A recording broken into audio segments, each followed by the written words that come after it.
사무엘하 12장 15절 하반절부터 23절까지 우리 한 목소리로 읽겠습니다. 우리아의 아내가 다윗에게 낳은 아이를 여호와께서 치심에 심히 앓는지라. 다윗이 그 아이를 위하여 하나님께 간구하되 다윗이 금식하고 안에 들어가서 밤새도록 땅에 엎드렸으니 그 집의 늙은 자들이 그 곁에 서서 다윗을 땅에서 일으키려 하되 왕이 듣지 아니하고 그들과 더불어 먹지도 아니하더라. 이래 만에 그 아이가 죽으니라. 그러나 다윗의 신하들이 아이가 죽은 것을 왕에게 아뢰기를 두려워하니 이는 그들이 말하기를 아이가 살았을 때에 우리가 그에게 말하여도 왕이 그 말을 듣지 아니하셨나니 어떻게 그 아이가 죽은 것을 그에게 아뢰을 수 있으랴. 왕이 상심하시리로다 함이라. 다윗이 그의 신하들이 서로 수군거리는 것을 보고 그 아이가 죽은 줄을 다윗이 깨닫고 그의 신하들에게 묻되 아이가 죽었느냐 하니 대답하되 죽었나이다 하는지라.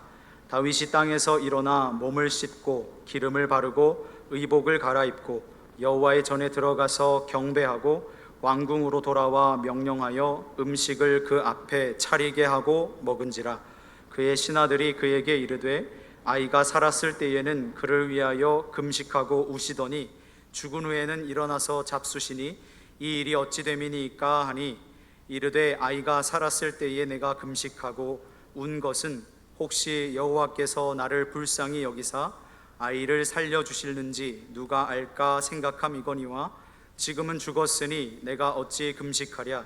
내가 다시 돌아오게 할 수 있느냐. 나는 그에게로 가려니와 그는 내게로 돌아오지 아니하리라 하니라. 아멘. 인생은 마치 롤러코스터를 타는 것과 같다라는 말이 있죠. 오르락 내리락 오르락 내리락 하니까요 막 요동을 쳐요. 이리 흔들 저리 흔들 합니다. 막 이탈할 것 같은데 그 극심한 공포 속에서도요 이탈하진 않아요. 그리고요 이 롤러코스터는요 시간 제한이 있어요. 길어봤자 2분 3분이면 끝납니다. 그리고 코스도 정해져 있어요. 갑자기 롤러코스터를 타는데 궤도를 이탈해서 다른 쪽으로 가는 거 아니거든요. 이미 다 보고 알고 타요. 그러니까 아마 현대인들에게는 이 비유가 더 와닿을 것 같아요. 인생이 롤러코스터 같다. 이것보다 인생이 마치 주가 그래프가 위아래로 요동치는 것 같다. 주식 하시는 분들, 주식 관심 있으신 분들은 무슨 말인지 아실 거예요. 오늘 막 올라서 기분이 좋았다가 오늘 저녁에도 내리 꽂을 수 있는 게 주가거든요. 그게 참 우리 인생과 닮아 있다라는 생각이 들어요. 늘 수많은 변수가 개입하니까 정확히 예상하고 예측이 불가한 거죠. 내 뜻대로 내 생각대로 풀리지 않는 겁니다. 아무리 완벽하게 계획을 세워도 뜻대로 되지가 않아요. 인간에게 앞을 내다볼 능력이 있으면 좋겠지만 그러질 못하니 삶이 참 고달플 때가 많아요. 그러다 보니까 자연스레 인생이 덧없다 생각하면서 허무한 기분에 사로잡히곤 하죠. 그 인생의 헛됨을 개탄하며 노래한 전도서 3장 1절 말씀을 보면 범사의 기한이 있고 천하만사가 다 때가 있나니 라고 하면서 2절부터 8절까지 쭉 우리 인생에서 벌어지는 각각의 때들을 나열합니다. 이런 때가 있으면 이런 때도 있고 이런 때가 있으면 이런 때도 있다. 특히 4절에 우리가 현재 묵상 중인 다윗과 연관이 있어 보여요. 울 때가 있고 웃을 때가 있으며 슬퍼할 때가 있고 춤출 때가 있으며 다윗이 지금 하나님 보시기에 악한 죄를 짓고 크나큰 침통에 빠졌어요. 그의 시간은 지금 울 때요 슬퍼할 때를 지나고 있습니다. 그러나 하나님께서는 그가 그 상태에 계속해서 머물러 있기를 원하지 않으셨어요. 그가 다시 예전처럼 생기가 넘치고 활기가 뛰는 생활로 돌아가기를 원하셨던 거죠. 사무엘하 6장에 보면 여호와의 궤가 다윗성으로 들어오게 될 때 다윗이요 기쁨을 주체하지 못하고 덩실덩실 춤을 추면서 환하게 활짝 웃으면서 하나님을 찬양하고 노래했던 것을 보곤 했어요. 그때 분명 하나님께서도 다윗과 함께 기뻐하셨을 거예요.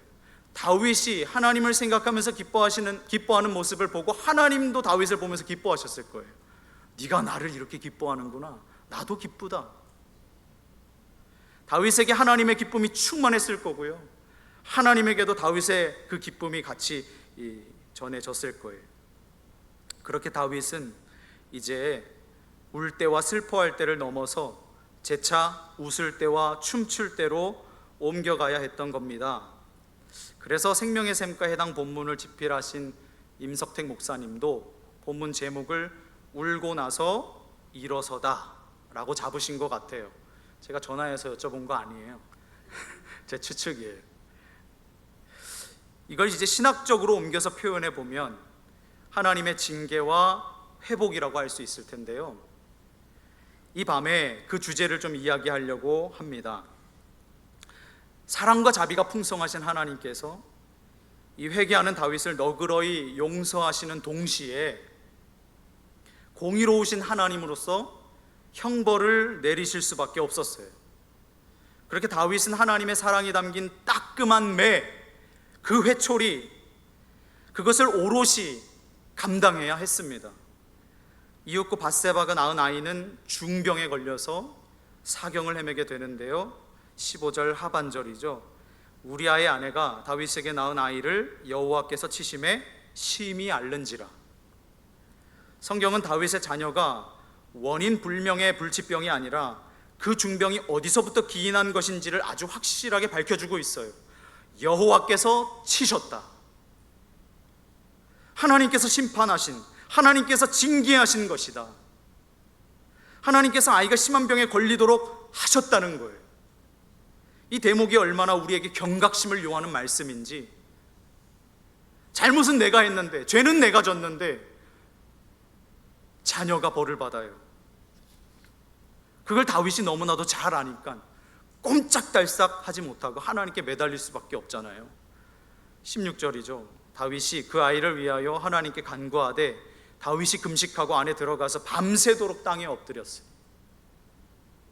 다윗이 자기 침실로 들어가서 아무도 만나지 않고 대화하지 않고 먹지도 않고 마시지도 않고 밤이 새도록 하나님 앞에 눈물을 흘리면서 꺼이꺼이 목청껏 부르짖어 기도를 드리기 시작하는 거예요. 그냥 사생결단의 심정으로 나아가는 거죠. 죽기 아니면 까무러치기. 하나님 제발 이 아이만은 살려주십시오. 저 잘못했습니다. 저 잘못했어요. 이 아이만은 살려주세요. 그렇게 막 고래고래 소리를 치지 않았을까? 그렇게 하나님 바짓가랑이 붙잡는 심정으로 애원하지 않았을까 생각이 들어요. 그러자 다윗을 가까이서 섬기던 원로 대신들이 그의 건강을 걱정하면서 다가왔어요. 이러다가 다윗이 쓰러지는 거 아닌가? 그런데요, 다윗이 그 바닥에서 꿈쩍을 안 해요. 17절 말씀.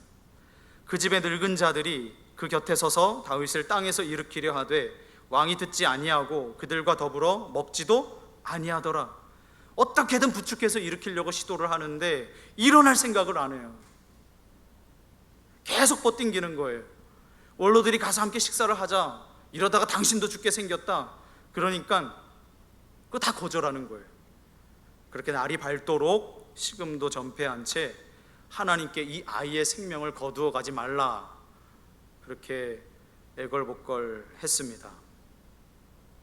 이 같은 다윗의 모습을 보면 그가 하나님께 진심으로 회개했다는 것이 드러나요. 아주 철저하게 돌아섰다는 거죠. 우리 찬양도 불렀지만 시편 51편은 다윗이 밧세바와 동침한 사건 후에 하나님께서 예언자 나단을 보내셨을 때 책망받은 후에 쓴 시가 시편 51편이죠. 그래서 시편 51편 위에 보면 표제어에도 그게 소개가 되어 있어요. 1절부터 19절까지 있는데 그 한 절 한 절이 정말 다윗의 깊은 마음을 담고 있고요. 중요한 고백들이 들어있긴 한데 저는 특별히 17절 한 절을 주목하고 싶어요. 시편 51편 17절에 이렇게 다윗이 고백해요. 하나님께서 구하시는 제사는 상한 심령이라. 하나님이여, 상하고 통회하는 마음을 주께서 멸시하지 아니하시리이다. 다윗은 하나님께 예배드리면서 상한 심령을 가지고 그대로 나아가요. 왜냐하면 그에게는 짙은 믿음이 드리워져 있었는데요, 그 상하고 통회하는 마음을 주님께서 결코 멸시하지 않으신다는 믿음이 있었어요. 통회한다는 게 뭘까? 단순히 지난날에 대한 반성이나 자책이나 후회나 또는 내가 새 마음으로 선하게 살겠다고 결심하는 정도가 통회가 아니고요, 마음이 완전히 깨트려지고 부서지는 걸 이야기해요. 내 안에 꽉 들어찬 죄를 자발적으로 고백하고, 누가 시켜서 옆에서 회개해야 돼, 시켜서가 아니고 내 마음속에서부터 우러나와서 하는 고백. 하나님, 저 잘못했어요. 죄악된 그 자아가 철저히 무너지고 영적으로 깨어서 겸손히 하나님 앞에 엎드려서 회개하는 거, 그걸 통회라 그래요. 그 다음에 어디까지 나아가야 되냐면 죄에 대한 단절이에요. 죄야, 이별하는 거예요. 빠이빠이, 잘 가라, 나 이제 너랑 상관없다. 더는 죄가 우리에게 악한 영향을 끼치지 못하는 상태까지 도달하는 것이 통회입니다. 이게 우리가 당장 해결해야 될 과제 아니에요? 우리 모두의 소원 아니겠어요? 이 구절을 새번역 성경으로 보니까 더 강력하게 다가와요. 이렇게 번역을 해요. 하나님께서 원하시는 제물은 찢겨진 심령입니다. 오 하나님, 주님은 찢겨지고 짓밟힌 마음을 멸시하지 않으십니다. 이렇게 번역했어요. 남의 아내인 밧세바와의 동침, 그의 남편인 우리아 장군의 살해 사주, 이 일로 태어난 아이의 허망한 죽음, 이 일련의 사건을 지나오면서 하나님 앞에서 다윗의 마음은 마치 갈갈이 찢겨진 종이짝처럼 변해버린 거예요. 너덜너덜해진 거죠. 억울해서요? 창피해서요? 화가 나서요? 아니에요. 자신의 삶을 바라보신 그 하나님 앞에 너무 송구한 마음이 드는 거예요. 그 마음을 묵상하니까 하나님께서 내 모습 다 지켜보시면서 어떠셨을까? 그러니까 가슴이 다 찢어지는 거예요. 견딜 수가 없죠. 유대인들은 전통적으로 슬픔과 애통의 상황에 처할 때 절망감을 드러내면서 그에 대한 상징적인 행위로 옷을 찢습니다. 그런 관습이 있어요. 그런데 다윗은 지금 옷이 아니라 하나님 앞에서 그의 심령을 찢었어요. 그 마음 달랠 길은 딱 한 길밖에 없으니까 이런 극악무도한 자도 받아주시는 주님의 너른 품을 향해서 다윗이 달려가는 거예요. 우리에게도 이런 자세가 너무너무 필요해요. 신앙한 지 오래되다 보니까 어느새 철면피, 죄다 낯짝이 이렇게나 두꺼워졌어요. 후한무치라 그러죠. 죄를 져도 하나님께 송구스러운 마음 하나 없이 부끄러움이나 수치도 못 느끼고 점점 뻔뻔해져 가는 것 같아요. 우리 이 시간 얼굴에 두껍게 쌓인 것들 전부 걷어내시자고요. 마음을 찢으시고요, 하나님 앞에 통회하는 마음으로, 진실된 마음으로 나아가실 수 있기를 바랍니다.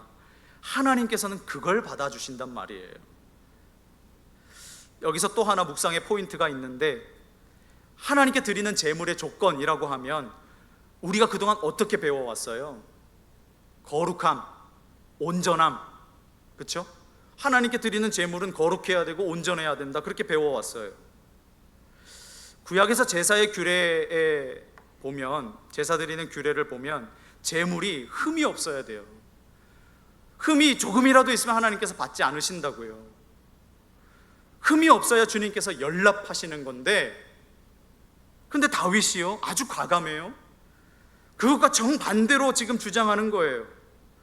하나님께서 구하시는 제사, 주님께서 원하시는 제물은 상한 심령이다, 찢겨진 심령이다, 온전하지 못한, 하나님께서 그것을 결코 거부하거나 외면치 않으신다. 오히려 솔직하고 진실된 그 마음을 더 기뻐하신다. 성도 여러분, 우리가 하나님께 나아갈 때 이런 마음으로 나아오실 수 있기를 바랍니다. 하나님 앞에 감추지 마시고요, 숨기지 마시고요. 다시 본문으로 돌아와서 그러나 다윗의 간구와 진심이 동반된 금식에도 불구하고 죄의 대가는 참혹했어요. 갓 태어난 아이는 병에 걸려서 일주일 동안 시름시름 앓다가 숨을 거두고 말았습니다. 18절, 이래 만에 그 아이가 죽으니라. 그러나 다윗의 신하들이 아이가 죽은 것을 왕에게 아뢰기를 두려워하니 이는 그들이 말하기를 아이가 살았을 때에 우리가 그에게 말하여도 왕이 그 말을 듣지 아니하셨나니 어떻게 그 아이가 죽은 것을 그에게 아뢰 수 있으랴. 왕이 상심하시리로다 함이라. 태어난 지 며칠 만에 아이가 죽어요? 단 7일. 그런데 다윗의 신하들은 그 일을 왕에게 알리는 것을 두려워하면서 자기들끼리 수근수근하고 있었어요. 이거 말해야 돼, 말아야 돼, 언제 말해야 돼, 지금이야? 아니야, 조금만 기다려. 눈치를 살피는 거죠. 아니, 아이가 살았을 때도 왕이 우리의 말을 듣지 않고 그렇게 상심해서 저렇게 밥도 안 먹고 금식하고 막 그랬는데 아이가 죽었다는 말을 어떻게 하겠어? 그러다가 왕까지 돌아가시겠어. 그래서 무서워서 겁이 나서 알리지를 못하고 있는데 다윗이 눈치를 채요. 밖에서 하도 습득되니까. 그리고는 모른 척 슬쩍 물어요. 19절이죠. 다윗이 그의 신하들이 서로 수군거리는 것을 보고 그 아이가 죽은 줄을 다윗이 깨닫고 그의 신하들에게 묻되 아이가 죽었느냐 하니 대답하되 죽었나이다 하는지라. 이제 더 이상 하나님 앞에서 다윗이 할 수 있는 것이라고는 아무것도 없어요. 자신의 처지에서 할 수 있는 최선을 다 한 겁니다. 그런데도 바로잡을 수 없으니 포기하고 이제 일상으로 복귀하는 것밖에는 방법이 없어요. 하나님께서는 아이의 죽음을 통해서 인간이 아무리 죄를 감추려고 시도한들 감출 수 없다는 것을 다윗에게 깨닫게 하셨어요. 자식이 큰 중병에 들어서 죽어가거나 죽었을 때 부모의 마음은, 부모의 가슴은 미어질 듯이 아프겠죠. 하나님께서는 아이를 죽게 하시는 것으로 다윗이 어떻게 살기를, 그 남은 삶을 어떻게 살기를 원하셨냐면 자신의 죄가 그만큼 크다는 것, 그리고 철저히 그 죄를 기억하면서 회개하게 하시는 것에 있었어요. 부모는 자식이 죽으면, 자식을 앞세우면 땅이 아니라 가슴에 묻는다 그러잖아요. 좋든 싫든 평생 간직한 채 끌어안고 가야 되는 거죠. 일상이 바빠서 막 열심히 살다가도 내가 생각하고 싶어서가 아닌데 갑자기 생각이 나는 걸 어떡해요? 다윗도 그랬을 거예요. 그러니 다윗이 자기 의지와는 상관없이 문득문득 아이가 스쳐 지나갈 때마다, 죽을 때까지겠죠, 다윗이 눈을 감을 때까지 괴로워하면서 자기의 죄를 속죄하는 마음으로 살아야 했을 겁니다. 아들아 미안하다. 어쨌거나 다윗은 자신의 죄로 인해서 자식이 황망하게 세상을 떠났지만 한 나라의 왕으로서 슬픔에 잠겨 있을 수만은 없었어요. 할 만큼 했으니까 이제 훌훌 털고 일어나야 할 때가 된 겁니다. 그가 다시 자리에서 일어나 몸을 씻고 기름을 바르고 새 옷으로 바꿔 입고 야훼의 전으로 들어가 예배를 드립니다. 20절 말씀이에요. 우리 한번 같이 읽겠습니다. 다윗이 땅에서 일어나 몸을 씻고 기름을 바르고 의복을 갈아입고 여호와의 전에 들어가서 경배하고 왕궁으로 돌아와 명령하여 음식을 그 앞에 차리게 하고 먹은지라. 하나님 앞으로 나아가 경배 드렸어요. 비록 가슴은 무너질 듯 아프지만 주님의 뜻에 순복하는 거죠. 이 현실을 받아들이고 하나님으로부터 다시 살아갈 힘을 얻겠다는 의지의 표현이자 믿음의 고백이에요. 죄는 다윗 자신이 지은 게 맞으나 하나님께 간절히 기도 드렸는데도 불구하고 주님께서 그 아이를 살려주시지 않으셨으니 그걸 받아들일 수밖에요. 어쩌면 하나님께서 외면하신 것에 대해서 상처를 입었을 수도 있죠.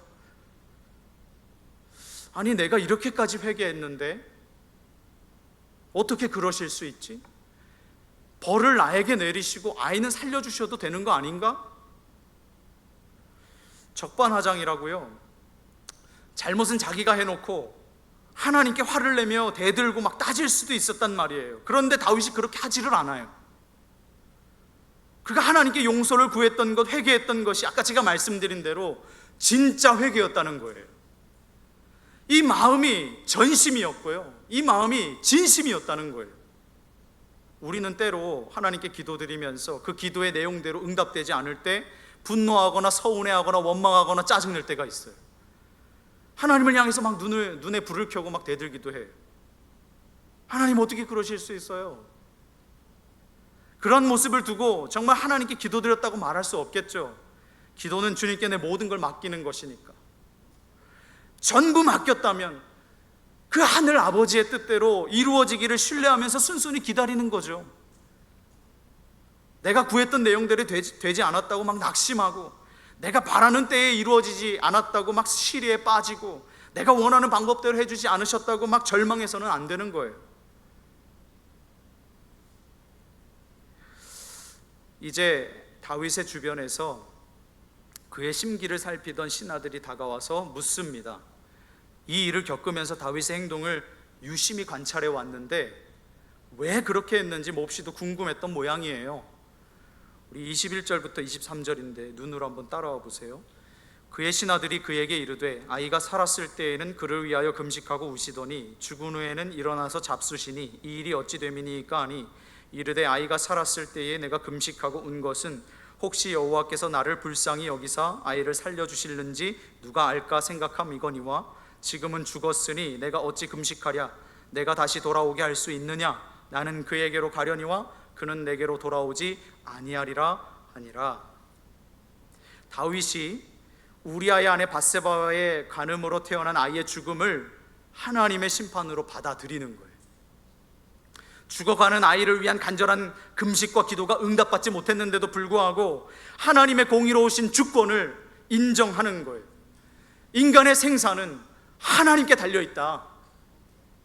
여기서 다윗이 대들면요, 그 창조주 하나님을 거역하는 거예요.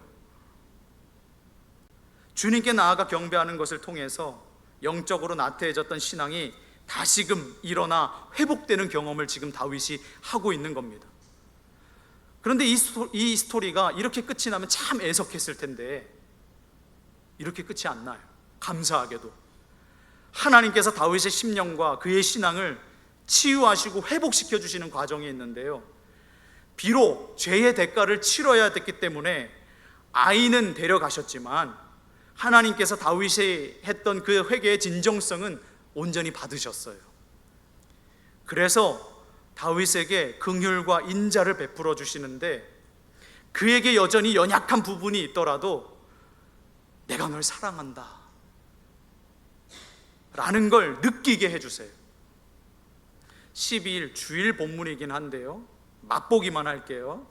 24절 25절에 다윗이 그의 아내 밧세바를 위로하고 그에게 들어가 그와 동침하였더니 그가 아들을 낳음에 그의 이름을 솔로몬이라 하니라.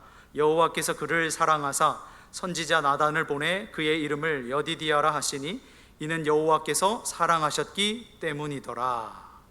아멘.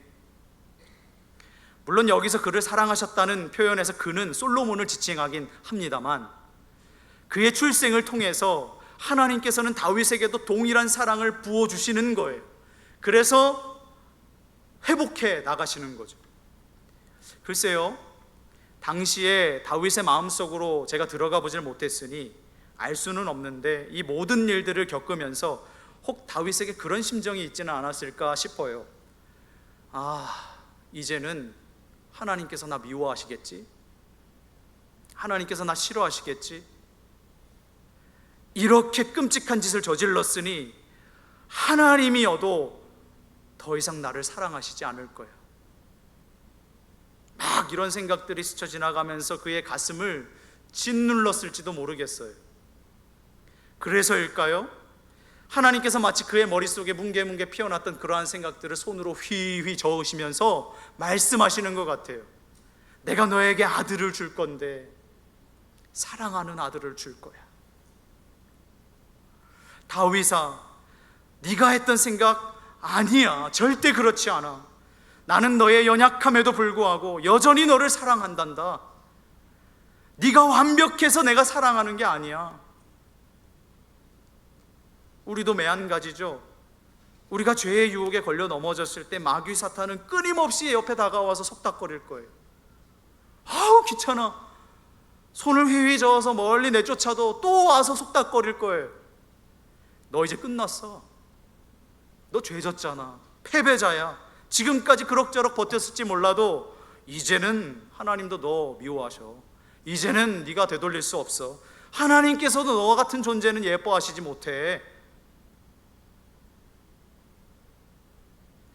그러나 우리가 성령의 사람이라면 악한 세력의 속삭임에 귀를 기울일 것이 아니라 주님의 음성을 따라야 하고 그 음성의 지배를 받아야 될 줄 믿습니다.